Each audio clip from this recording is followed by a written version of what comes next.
Conical flask. 100 ml ನೀರನ್ನ ಬೀಕರಿನಿಂದ ಯಾವ್ದಕ್ಕೆ ಹಾಕಕತ್ತಾರೆ ಈಗ ಅವರು? ನೀರು ಯಾವ ಆಕಾರಕ್ಕೆ ಬಂತೀಗ? ಆಗಲೇ ಯಾವ ಆಕಾರದೊಳಗಿತ್ತು?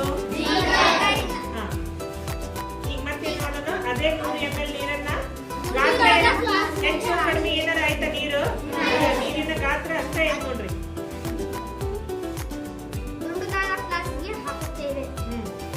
ಅದು ಎಷ್ಟು ml ಐತಿ ನೀರು?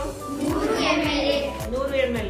ಹಾಗಾದ್ರೆ ನೀರಿನ ಗಾತ್ರದೊಳಗೆ ಏನಾರ ಬದಲಾವಣೆ ಆಯ್ತಾ?